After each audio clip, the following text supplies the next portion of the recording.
সোনার মানিক যুবকেরা, আব্বারা মায়েরা, আল্লাহর ভয় এত দামি সম্পদ যে মানুষটার মনে, যে মানুষটার অন্তরে আল্লাহর ভয়ের পরিমাণ যত বেশি হবে, ওই মানুষটা আল্লাহর কাছে তত তাড়াতাড়ি আল্লাহর কাছাকাছি হতে পারবে। যার অন্তরে আল্লাহর ভয়ের পরিমাণ যত বেশি, ওই মানুষটার জীবনটা গুনাহ থেকে তত বেশি পবিত্র। কথা ঠিক না বেঠিক? আল্লাহর ভয় এত দামি সম্পদ। মানুষ অসুস্থ হলে তার চিকিৎসা যেমন ডক্টরখানায় হয়, হসপিটালে হয়, যেমন ঔষধ খেয়ে সুস্থ হওয়া যায়, একটা খারাপ মানুষ, সে মানুষটা যতই খারাপ হোক, ওই মানুষটার ভালো হওয়ার জন্য তার জীবনে সব থেকে দামি ঔষধ হলো আল্লাহর ভয়। এই জন্য আমার আল্লাহ সূরা আলে ইমরানের 102 নম্বর আয়াতের ভিতরে পৃথিবীর মানুষকে, বিশেষ করে আমার আল্লাহ ইমানদার বান্দা বান্দীদিগকে সম্বোধন করে এই জন্য বলেছেন, ইয়া আইয়ুহাল্লাযীনা আমানু, হে বিশ্বাসী বান্দা বান্দীরা, ইত্তাকুল্লাহা হাক্কা তুকাতিহ, তোমরা আমি আল্লাহকে ভয় করার মতো ভয় করো। বলুন তো দেখি, আল্লাহকে ভয় করা দরকার আছে না নেই? কাকে ভয় করতে হবে? আল্লাহকে। আমরা একটা ছোট পিঁপড়েকে দেখে ভয় করি, করি না? ছোট পিঁপড়েকে দেখে ভয় করি, একটা জল ধরা সাপকে দেখে ভয় করি, কিন্তু আল্লাহকে আমরা ভয় করতে পারি না। আল্লাহর ভয় অনেক দামি সম্পদ। চলুন এখানে বোঝানোর জন্য আমি আরেকটা পয়েন্ট তুলে ধরি, আরেকটু ক্লিয়ার হবে ইনশাআল্লাহ। আলোচনা বুঝতে পারছেন তো? ও ভাইজানেরা, মেদিনীপুর জেলার সোনার মানিক যুবকেরা, আব্বারা মায়েরা, দেখবেন আমরা যারা মুসলমান, আমরা মুসলমান হলেও আমরা সবাই কিন্তু মুমিন নয়। মুসলমানের ভিতরে সংখ্যায় কম হলেও এক শ্রেণীর মানুষ আজও আছেন, তানারা হলেন মুমিন। সংখ্যায় কম হলেও মুমিন বান্দা দুনিয়া আছে না নেই? সবাই বলেন আছে না নেই? মুমিন ব্যক্তি তাকেই তো বলা হয় যে ব্যক্তিটা 24টা ঘন্টা তার জীবনটা অতিবাহিত করে আল্লাহ এবং রসুলের কথা অনুযায়ী, অর্থাৎ আল্লাহর পছন্দের মতো জীবন যে তৈরি করে, শরীয়তের কথাগুলো যে মেনে চলে, যার অন্তরে নবীর মহব্বত বেশি, যার মাথার চুলের থেকে পায়ের তলা পর্যন্ত আমার রাসূলুল্লাহ সুন্নাত গুলো বাস্তবায়ন হয়, আল্লাহর কথা মতো জীবন তৈরি করে, তাকওয়া ফরজগারি জীবন তৈরি করে, ওই মানুষটাকে মুমিন বলা হয় কি হয় না?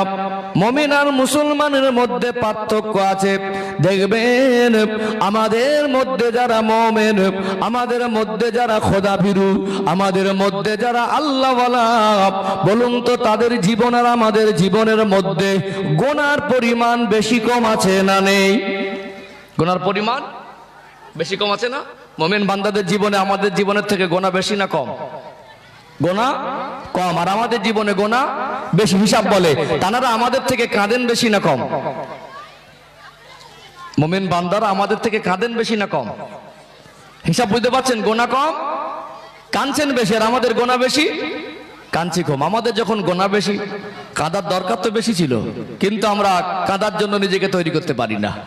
যেখানে গেলে কান্না আসবে সেই জায়গায় যেতে মন চায় না, আর কাঁদার মতো পরিবেশে আমাদের সেখানে যাওয়ার জন্য আমরা নিজেকে প্রস্তুত করতেও পারি না। আমাদের জীবনের ব্যর্থতা।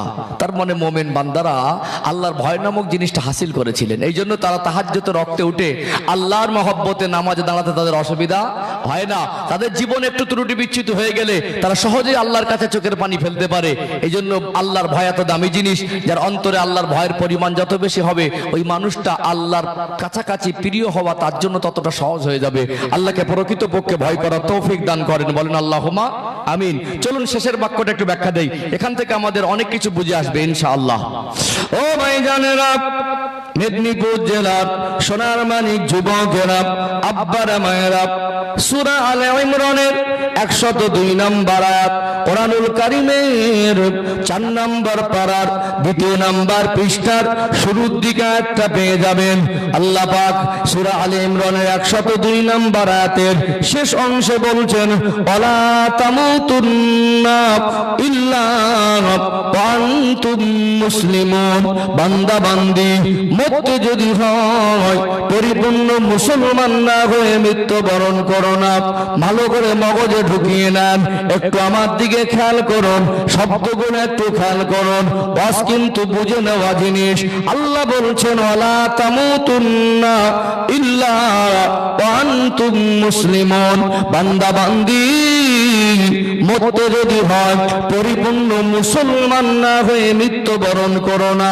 সবাই বলেন কি না হয়ে মৃত্যুবরণ করো না? কি না হয়ে বলেন? মুসলমান না হয়ে।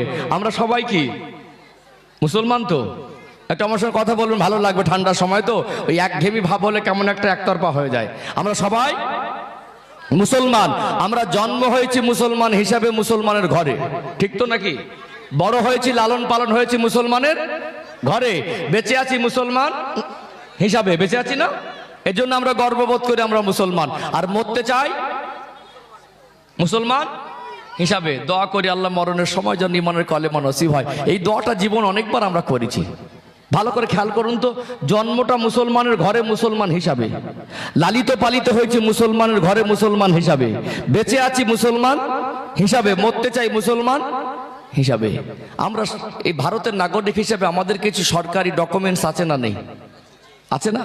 I card, Aadhaar card, pan card, passport, জমির দলিল। জাতিতে মুসলমান না? জাতিতে মুসলমান। আর সূরা আলে ইমরানের 102 নম্বর আয়াতে আল্লাহ পাক বলছেন ওয়ালা তামুতুন্না ইল্লা ওয়া আনতুম মুসলিমুন। মরতে যদি হয় পরিপূর্ণ মুসলমান না হয়ে মৃত্যুবরণ করো না। এই মুসলমান শব্দের অর্থ কি বোঝেন?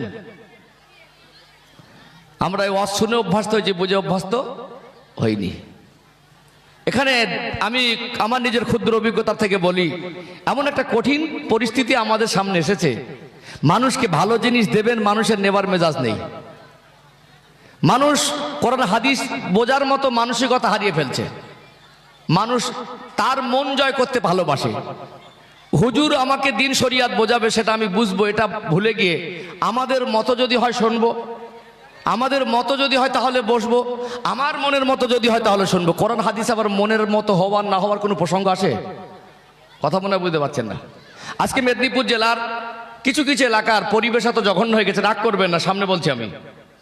মন চায় বলে সাবালিকা মেয়েকে ভাড়া করে এনে স্টেজে তুলে গজল বলায়। কি রাগ করলেন নাকি? কষ্ট পেলেন নাকি?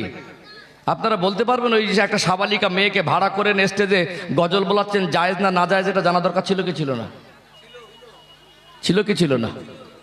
আজকে এখান থেকে হারাম বন্ধের প্রতিবাদ করা হতো। হারাম কাজ হতো এই প্যান্ডেলের বাইরে। কোথায়? এই প্যান্ডেলের বাইরে। আমরা 2023 সাল, 24 সাল, 25 সালে পদার্পণ করেছি। যত দিন যাচ্ছে আমাদের নাকি আগের থেকে শিক্ষার হার বেড়েছে, আগের থেকে নাকি মানুষ আপডেট হয়েছে, উন্নতি হয়েছে। এত জঘন্য আপডেট আমরা হয়েছি।